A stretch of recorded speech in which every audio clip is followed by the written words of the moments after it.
Hey, so good morning again, everyone, whether you're here in person with us or online or watching this later on our YouTube channel.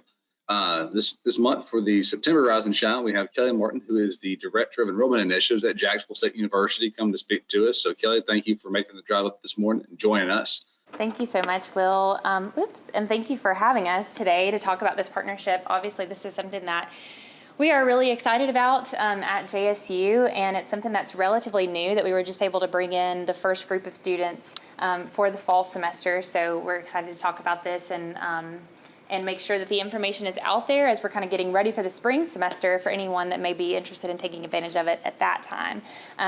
Like Will said, my name is Kelly Martin, so I'm the Director of Enrollment Initiatives at JSU. So I work with all of our business partnerships and really with any program that is meant to bring adult learners to JSU and get people back in school or get people to school for the first time.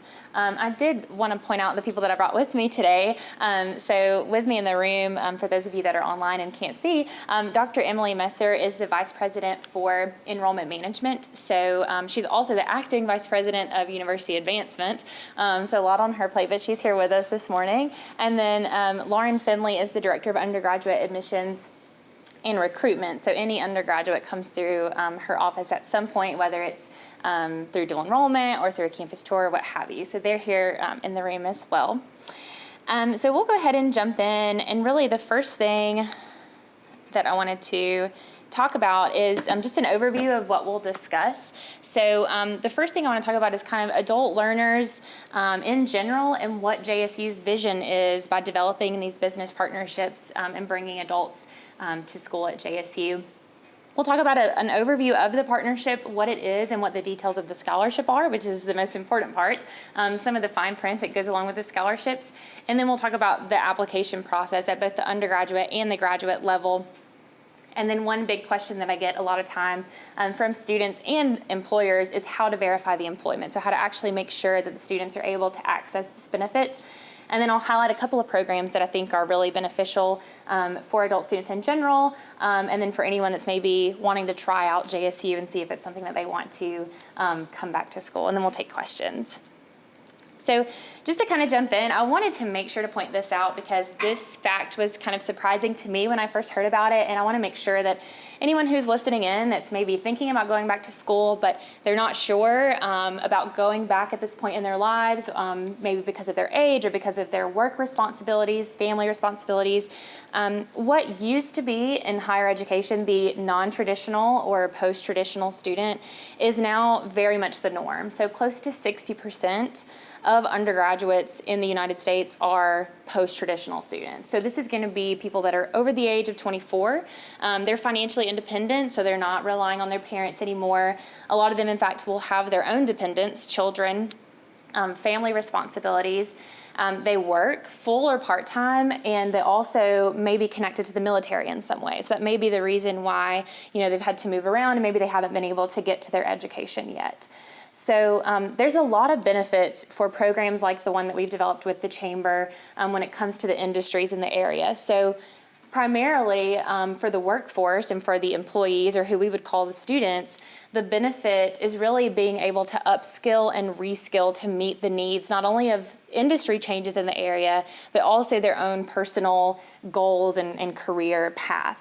So I don't have to tell anyone really about the industry changes that Etowah County or even Calhoun County has seen in the last several years, but it's left a lot of folks with the need to kind of reevaluate, maybe go back to school, learn some new skills, change industries, or maybe someone just wants to because they're not where they want to be and they want to change industries and go a different direction with their career. On the flip side of that, someone may be very happy where they are, but may have run into issues with promotion or not having the credentials to kind of move up the ladder and get more earning power. So it's really beneficial to the members of the workforce to continue their education, and it benefits the industries as well. So they're going to have a more skilled talent pool, more skilled workforce, and they're going to have the ability to retain employees, not just through offering benefits like the one that we're offering through the Chamber, for retention, but also being able to promote and hire from within, from their own employees. So At JSU specifically, business partnerships fall into these initiatives that we're trying to meet the needs of adult students, as well as some other programs and dedicated staff on campus that are meant to serve adults. And I promise that I will not deep dive into academic research, so don't be super overwhelmed by all the citations, but I did want to point out the benefits to the community when there is a high completion rate. So if we look at what the benefit is for Etowah County specifically, because an organization like the Chamber has engaged in a partnership like this, two important things that jumped out to me were increased civic engagement and public health. So those are two things that right now we're super concerned about, civic engagement and public health. So that's one benefit to the community as a whole. But then economically, for an area, this means lower unemployment rates, higher earnings and tax revenue, and also a talent pool that's more aligned with what the industries in that area need. So I wanted to throw that out there as well, how everyone kind of benefits from continuing education. So the Chamber partnership specifically, some of you may have heard about this already, but I want to make sure to clarify any points of confusion in this presentation and make sure everyone knows how to access this. So what the partnership gives is a 20% tuition scholarship to any full or part-time employee of a business that's a member of the Chamber or employees of the Chamber itself. So this is for undergraduate and graduate programs, so a lot of students could be able to take advantage of this, and we've just brought in the first group for Etowah County this fall semester. So we finally closed everything out yesterday, actually, as our final kind of numbers for the fall, so today we should be able to get reports on who all has taken advantage of this. And of course, we're looking to bring in more students/employees in under this for the spring semester. So just a couple of details about the scholarship. Obviously, it wouldn't be retroactive, so we won't go back and pay for classes that were taken before. And the next semester that's available would be for the spring. So if you're already in fall classes, payment deadline and all of that has passed, but we'd be looking to the spring semester at this point. And then it can't be combined with any other institutional aid or discounts. So if you're already receiving potentially a military discount or a merit scholarship, it wouldn't combine with that. And the special package pricing is really something that we see at the graduate level where programs are already discounted or offered at a flat rate. So we can talk about that more later, but those wouldn't combine. And then we also look for a 2.0 institutional GPA. So this is kind of a basic scholarship requirement that is good academic standing at the undergraduate level at least. So those are the things that we look for. And if you yourself have a scholarship or if any of your employees are confused about whether a scholarship they already have would conflict, they can always call the scholarship office, find out if it falls into one of these categories, or contact me to make sure of that. So how to apply. The spring classes begin on January 12th, so that application is open and available. You could just go to jsu.edu/apply. You'll choose the application type that applies to you, and then it will give you the option to select if you're applying through a business partnership. So at that point, you'll say yes, select the Chamber of Gadsden and Etowah County, and then you'll submit the other documents that are required for admission, but the really important thing for the scholarship is the employment verification. And I will talk about how to verify that in a couple of slides. So the undergraduate admissions requirements will depend on what type of student you are. First-time freshman is going to be anyone that has no college credit so far, except for maybe dual enrollment credit in high school. Through business partnerships, we don't see as many first-time freshmen just because there are really a plethora of merit scholarships for first-time freshmen. So they have a lot of scholarship opportunities through that, but we see a lot of transfer and returning students. So for transfers, you'll submit that application, submit all your transcripts from any institution that you've been to before, and what we'll be looking for is a 2.0 GPA of all of that credit that transfers. And then also just the fact that you could return to your last institution if you wanted to. So no financial hold or anything like that going on at the last school that you attended. For returning students, it's really quite simple. Different application, you'll do the readmission application, but then you'll send only transcript from schools that you've been to since you were last at JSU. So we're really excited to see returning students. We have a lot of initiatives to bring them back to JSU, and we've seen some come back, and we're assuming because of the business partnership with the Chamber, now they're able to come back and kind of get some tuition benefits. So that's really exciting to us. Graduate admissions is a lot different than undergraduate admissions, but I want to touch on it to make sure just the basics of what needs to be done. You'll still submit the application for graduate admissions, and it will be free when you select your business partnership. But they're going to need that you already hold a degree from an accredited institution, and then you'll submit your transcripts from any school where you had a degree posted.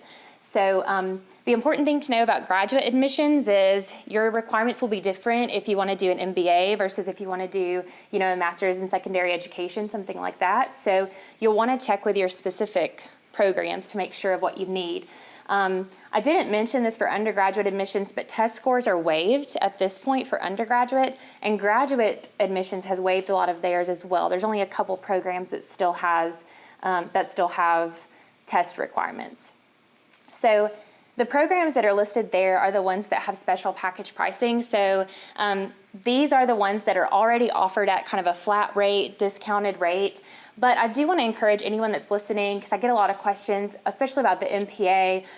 If you're considering these programs, but you find out that it doesn't qualify for the chamber, I would encourage you to still sit down and do the math, because a lot of times at their discounted rate, they're still offered at a really affordable rate, and it can be similar to what the chamber scholarship is. So I'd encourage you to still consider those programs if you're looking into those. So the employment verification, this is the question that I probably get the most. So if you're the student, or if you're listening in because you're in HR or you have employees that may be using this benefit, it's really quite simple. All we need is an email that comes directly from either HR, the hiring manager. At some companies, it could be actually the business owner, verifying the employment of the person that's seeking the scholarship. So if you have an email address that has your company name in the domain, like at jsu.edu, you can send this information directly to us. The subject line listing the scholarship that they're interested in, their name and their student ID if they've been admitted already, the name of the company, and then for the written verification of employment, this is really as simple as a statement that says, this person works at this company as a full-time employee or as a part-time employee, or since January of 2019, however you want to word that. If your company doesn't provide employee email accounts, because some businesses may use like a Gmail or an AOL account, that's fine. You can still submit the verification through email. We just ask that you scan it on company letterhead so we know that it is official and it's coming from the business. And we are happy to work with businesses that may have different resources when it comes to these things. So if you'll just contact us, we'll work out how we can verify the employment for your employees. One program that I wanted to point out, just to highlight something that we offer on campus that's really beneficial for adult students, is the Major in Integrated Studies. So this is a program that allows students to design essentially their own major, and it really is meant to offer the most flexible path possible to graduation. So this is a great place to start if you, one, don't know what you want to major in, and maybe you want to talk about some of the different options, or two, if you have a lot of college credit that you've earned over the years, but in different areas, or maybe you've changed your major several times, this major is a great way to make sure that all those credits count towards something, right? So your advisor in integrated studies will really look at your overall picture, what your future goals are, the classes that you've taken already, to kind of determine what's the best path forward for you to graduation. And the other huge benefit for adult students is that it can offer credit for work experience. So they can look at the work that you've done over the years and determine how many hours of college credit that work will transfer to. Of course, it's also fully online, so very flexible for adults that are working and have many other responsibilities and maybe can't come to campus. And that's at the undergraduate and the graduate level. So this is a great way to finish up a degree, especially if you have multiple interests or if you have lots of credits from over the years. And then I did want to point out one more program that we're offering that I think is great for people that maybe already have a degree, or people that are considering going back to school but are really unsure about the online environment and how all of that works. So this Try-It course that we're offering for the fall semester is Social Work 306, Stress, Coping, and Resilience. So the first one that we offered was summer 2020, Pandemics and Pestilence, so very timely topics. Obviously, stress, coping, and resilience is something that we can all benefit from learning about at this point, but It's offered for the fall, and we expect for it to be offered in the spring as well. But this course is totally free, so no application fee, no tuition, no university fee, no textbooks that you have to pay for. So this is a great way to try out the online environment, kind of risk-free, because it's pass no credit. So you either pass it and get the credit, or you don't. And then it's available to anyone that if you have a high school diploma or a GED. And then there's information at the link there, jsu.edu/tryit. If you'll email this enroll email address, we can get you an application fee waiver to make sure that you don't pay for it. So this is a great way to try it out, see if it works, and it's fully self-paced. So, if you need to do a little bit of work and then go put the kids to bed and come back and do a little bit more work or what have you, this is great for that type of setup if you have a lot of responsibilities outside of school. And that is really the partnership in a nutshell, and then a couple of other programs that we offer. So if there are questions, I will take questions if there's, I don't know how to work the online system if there's questions there. So I'll relay that over to you. Okay.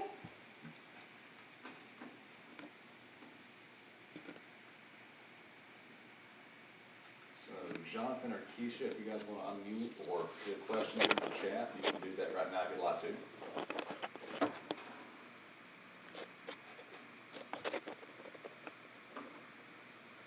Do you have any questions, Steve? No? Okay. I do have a question. Is there you might have mentioned, I apologize, is there a cap or a limit on the number of funds available for our program? I can't unmute myself. Okay, sorry, I couldn't unmute myself there for a second.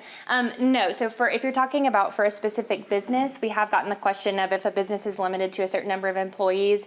No, it's not. So as many employees that are eligible are as many that can access the benefit. And then is that... How about an overall program? For the chamber itself, there's no limit on the number of... Yeah. Yes, so as many people as are eligible, the funds are there. Good question, thank you. And the same? Question. Oh, yeah. Do you guys have hybrid enrollments where like you take some online and some in person? Yes, so that's a lot of programs work in that way where they'll offer a few classes online and a few in person. It'll really depend on what program you're interested in. So some of them can offer it fully online, some of them can offer it in kind of a mixed format. So I would say that's more the norm, is that most programs are going to offer a little bit in person, a little bit online, and give the students the choice. But you can always, if there's a specific major that you're thinking of, you can always contact that department or contact me, and I can contact them for you to find out, what's the kind of ratio of online versus in person.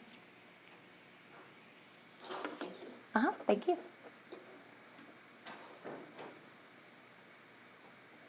Any other questions? Okay. I did want to mention in talking about the cap of funds, so that doesn't exist for the individual student either. So as long as you're eligible, you can continue using that benefit. So we will have, students will verify their employment every semester, letting us know, hey, I'm still working here, or maybe I'm not working here, but I'm working there, and I'm still a member of the chamber, or what have you. And so you can use that, through your undergraduate, graduate education, as long as you meet the requirements.